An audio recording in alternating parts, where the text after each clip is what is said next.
yesterday morning, my daughter Shay. It's kind of interesting. Our base camp is 4 miles in, and our glassing point is another mile in.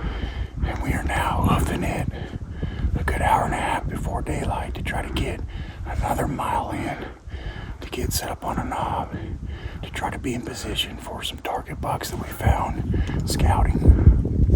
And the reason we're doing that is there's 6 other hunters in here.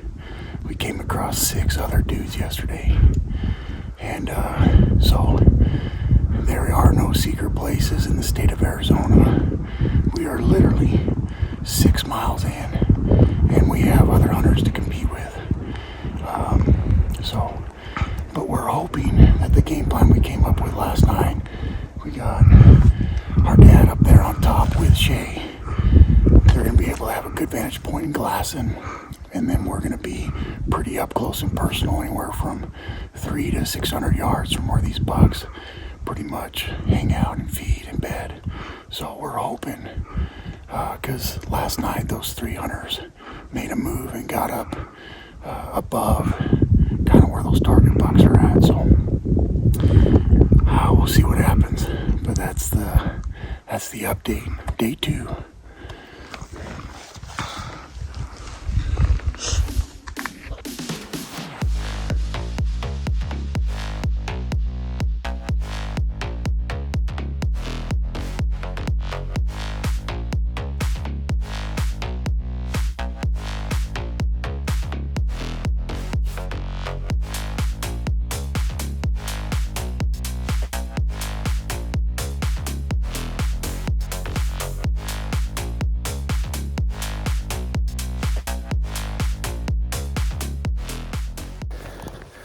Okay, well, it's about 8 o'clock in the morning.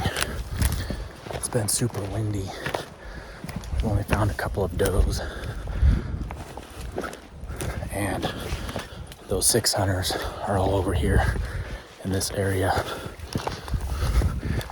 So we're making a big loop to get around and get eyes on where that bigger buck from yesterday disappeared into, and hopefully he's hunkered down in there from the wind, etc., and we can find him and play him.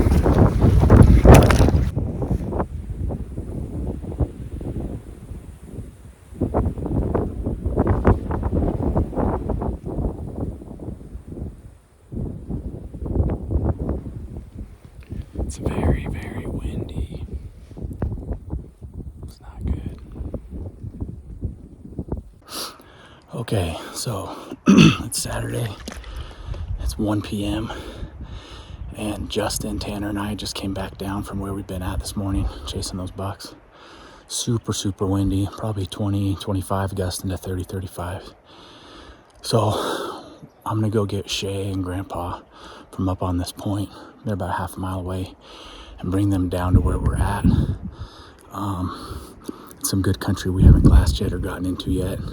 And looking at it, it's on the side of this mountain, the northeast facing. And there's no wind. It's all out of the wind. So we're gonna glass there this afternoon for the afternoon hunt. See how it goes. So we get Grandpa and Shay.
He's right there.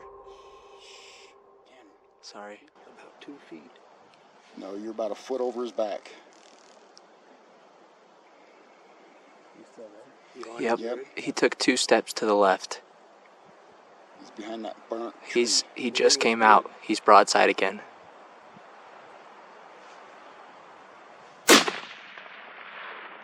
You're about 4 inches over his back. Hold lower. He's still. Got him. Got him. You go down? Yep. Like, Can't see him. He jumped and went straight down. I got him. I'm on him. I'm on him too. He's hurting bad.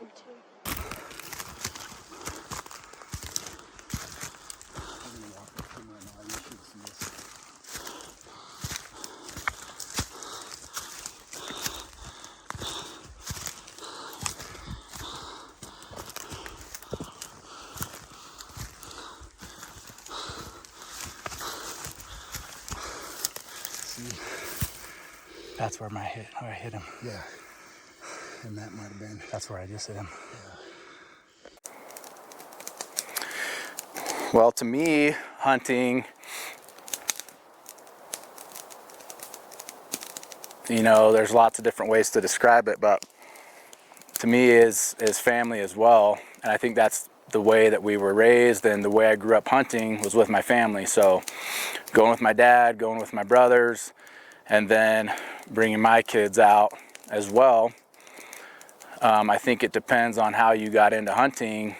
That's gonna determine maybe your definition or how you feel about hunting or what you think hunting's about. So for me, a big part of that is family, absolutely. If I had to use one word to describe what is hunting, my answer would be family.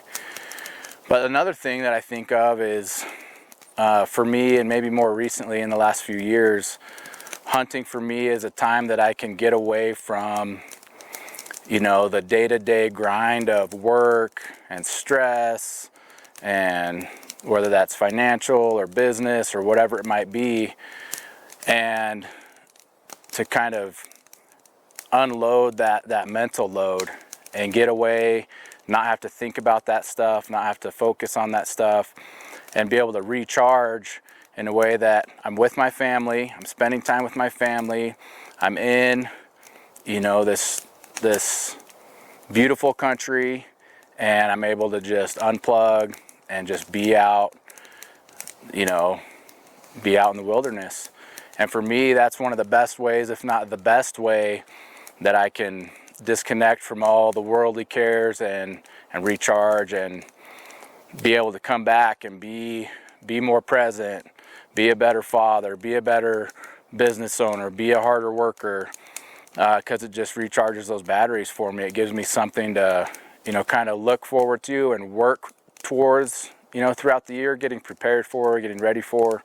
But then once I'm out there with my family, making those memories, you know, putting all that work in, for me, that's a huge part of it. So hunting is that release, I guess, or that reset button, and that's been big for me.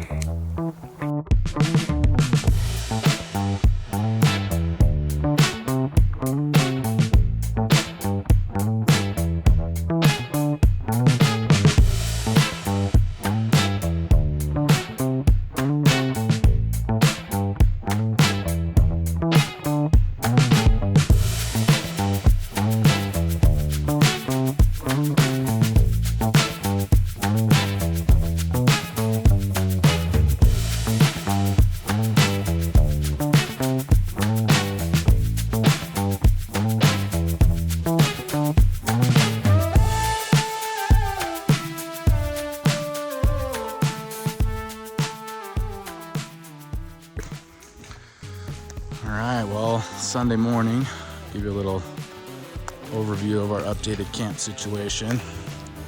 Built up the fire pit where we'll cook and eat. We got Grandpa's tent.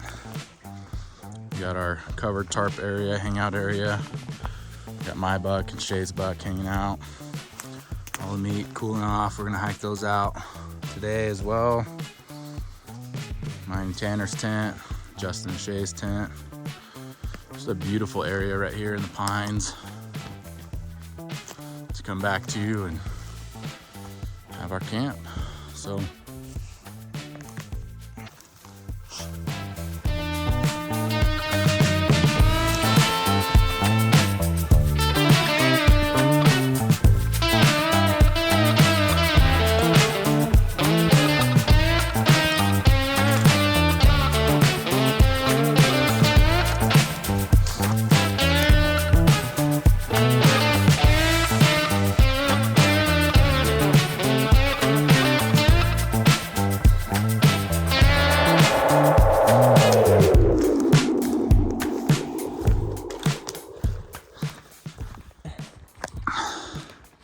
All right, so we just finished up hiking up this hill right here. The dreaded hill, 2 miles up, about 2,000 feet in elevation gain. And now we're to the blissful part of the hike of just smooth sailing. Gonna hike these bucks out, and me and Chasey got to get going. But it's been some beautiful weather and a beautiful morning with family. Had a nice fire. Got to sleep in a little bit more, so all good things. what do you think, Shay? The worst part's over. Worst part is over, that's for sure. Shower in like 3 hours. Oh yeah. Who needs a shower anyway? Whew. Hey guys, thanks for watching part 2 of our 2023 Arizona Coues Deer Hunt. Was 50 miles enough? I hope you enjoyed it. That was mostly just about Saturday of the hunt and about me being able to shoot that buck. Really happy with that buck. We didn't even know that buck was there. We hadn't seen him before, and so that was really cool. We were kind of fighting and competing with these other hunters, as you saw in the video, and we just kept grinding, right? There was wind, there was things going on, but we were able to find this buck in a spot out of the wind. We hadn't seen him before, and I was able to get it done. I made a couple shots there that I didn't connect.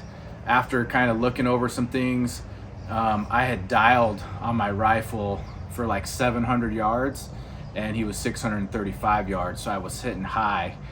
As my brother was making those calls on my shots, I just adjusted on the fly with, holding my crosshairs lower.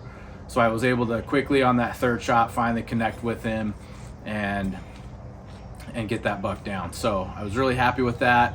Kind of frustrated with myself that I made that mistake.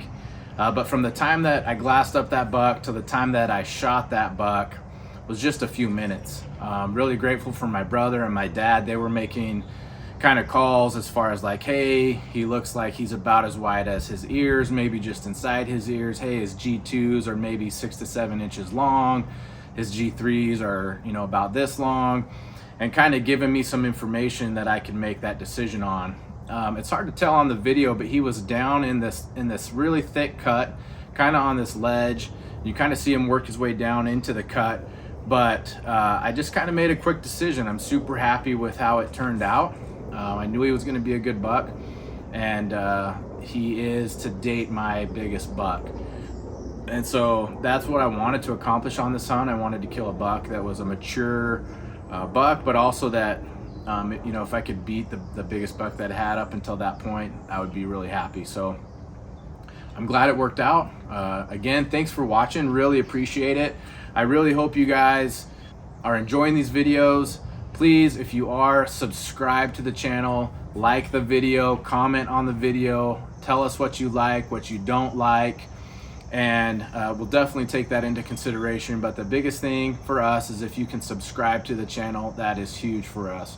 We're trying to get over that 1,000 subscriber mark, and every subscriber helps. So working on part 3 already, the final part of this hunt series, I guess, and I'm really excited to share that with you. Got some cool footage, and hope you guys are excited to see it as well.